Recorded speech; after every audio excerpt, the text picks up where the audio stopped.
absolutely does. It also produces wealth, and all the other systems don't. They just produce inequality. Buenas tardes, vamos a entrar hoy en algunos detalles del debate que supuestamente es el debate del año entre Slavoj Žižek y Peterson. Supuestamente era el gran debate entre el nuevo comunismo, entre la nueva izquierda y una especie de renovación de la derecha. Esta renovación de la derecha, esta renovación digamos intelectual de la derecha sería encarnada por Peterson, quien ha tenido muchísima acogida sobre todo entre los jóvenes. Entonces bueno, el debate ocurrió ayer en el Sony Center, en Canadá, como les decía, y empieza Peterson tratando de desmontar el aparato comunista a partir del manifiesto comunista.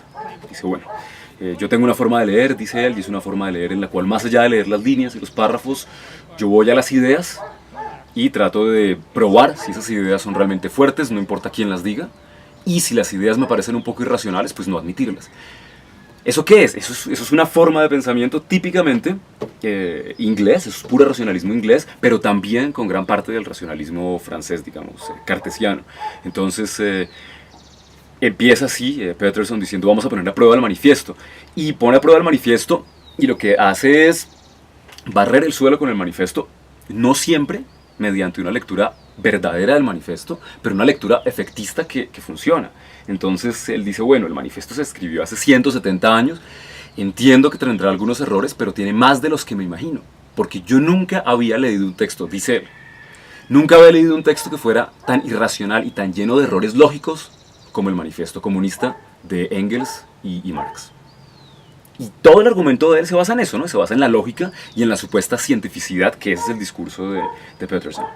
Entonces, el primer elemento que él critica es que la historia social y económica, según el manifiesto, es una lucha de clases.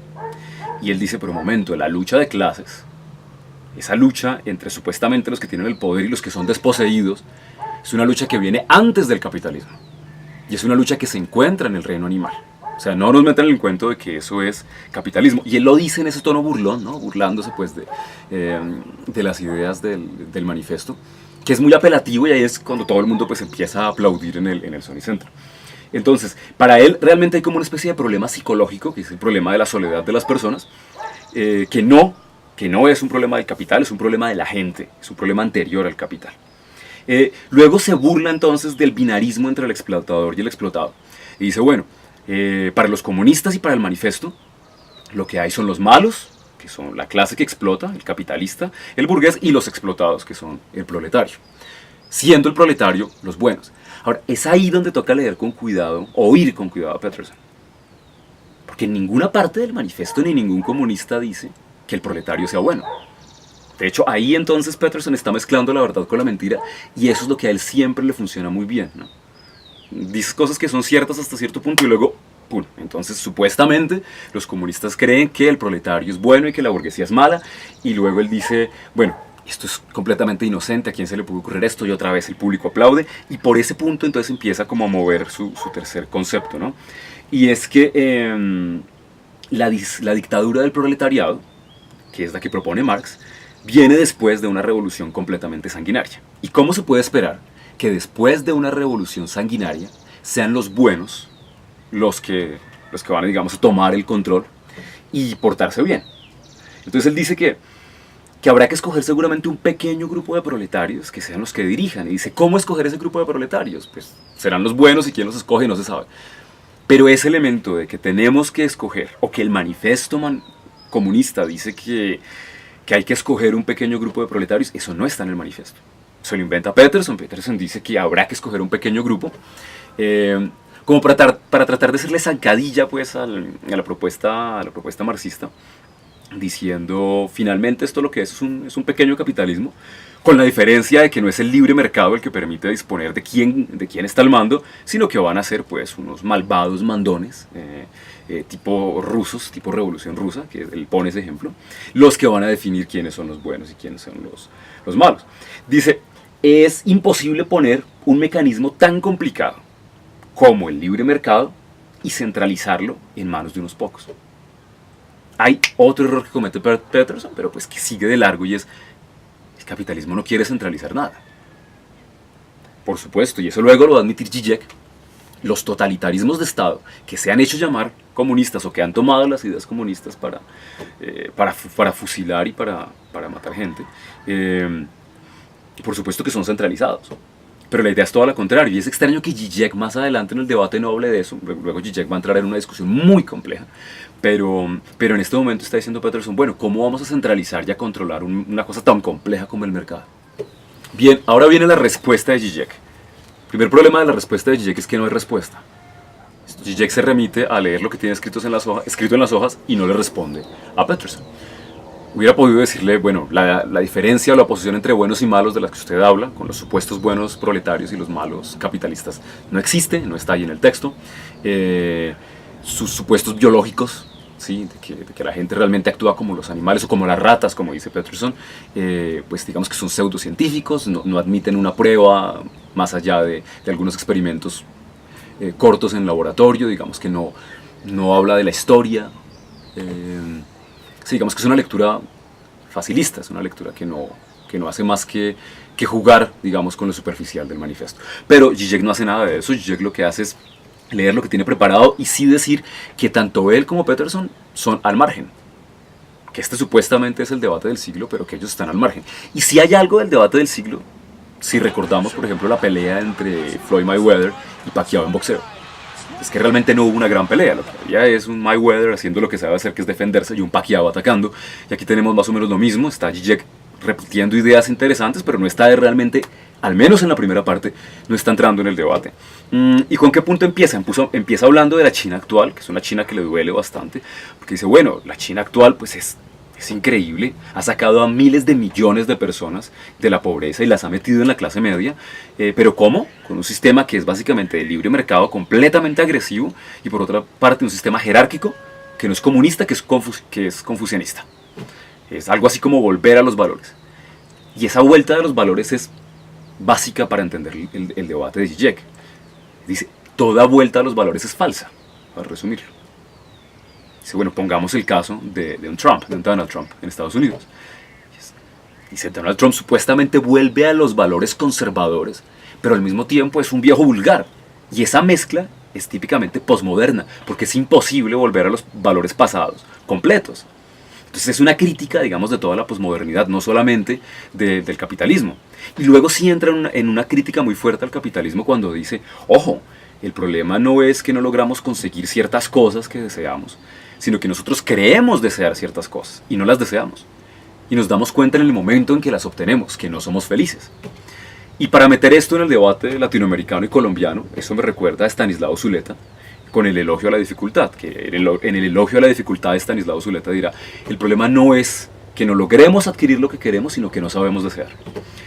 Y me parece pertinente hablar del filósofo colombiano, porque el problema de ambos, de Peterson y de Zizek, es que para ellos no existe filosofía en América del Sur. Para ellos el debate está en la gran Europa y a ellos les importa 5, el gran pensamiento precolombino y nuestros pensadores, que están ahí y que tienen mucho que decir. Pero bueno, luego sigue Zizek pues hablando del estado burocrático y diciendo que la búsqueda del placer no es necesariamente la felicidad. Posteriormente pasa Zizek a hablar de los líderes carismáticos y de la religión. Dice, pues la religión no convierte a hombres malos en buenos, sino todo lo contrario. Pero lo mismo hacen los líderes de los grandes partidos, ya sean comunistas, fascistas, capitalistas. Cada vez que hay un líder carismático que mueve una masa, pues lo que hace es trasvestir los supuestos valores y destruir los valores de la masa. Vuelvo muy a lo que dice Stanislao Zuleta, nuestro filósofo colombiano. Entonces ahí creo que otra vez vale la pena volver a lo nuestro. Pasa luego, revista Zizek al problema del holocausto nazi, y dice pues que finalmente funciona como un síntoma parecido al síntoma del hombre celoso. El hombre celoso, póngale o no a la mujer los cachos, siempre va a estar celoso. Dice, para los nazis la presencia del judío es la misma.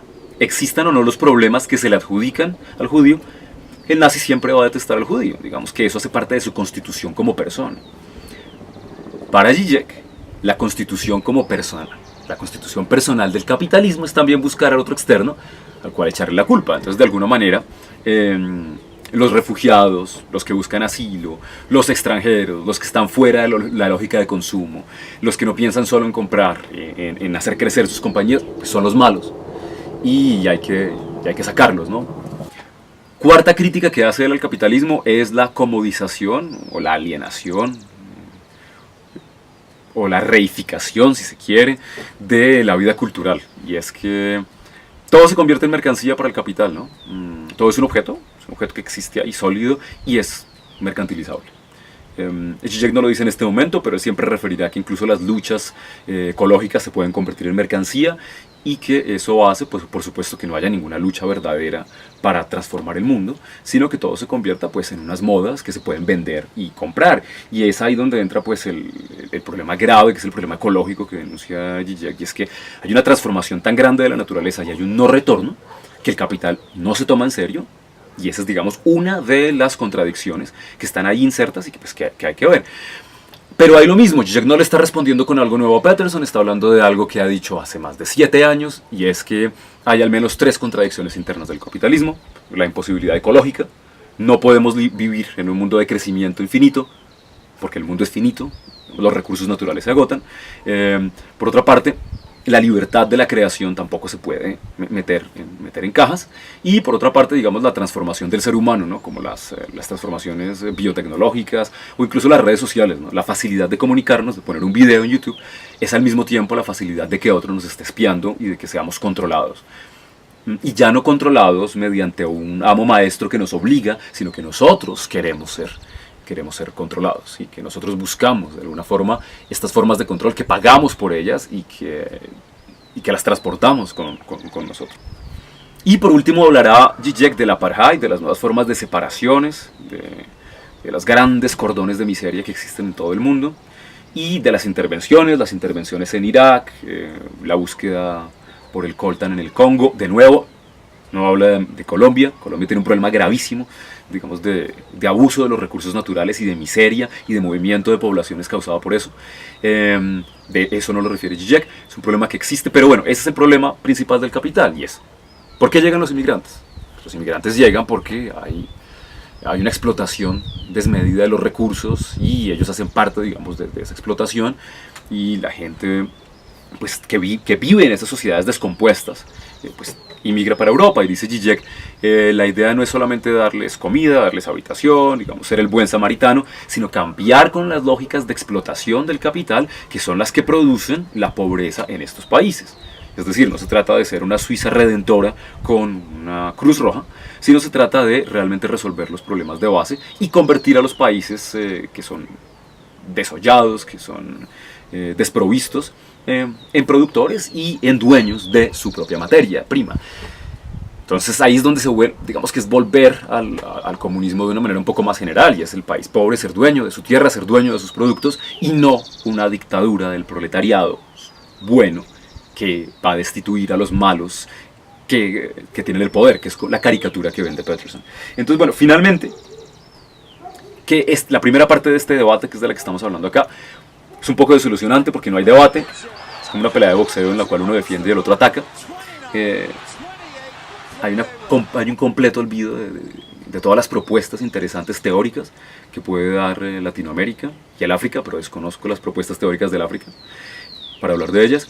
Y bueno, que no se trata de manera precisa de ciertos elementos, sino que hay también como un juego de respeto entre la figura de Peterson y la figura de Zizek.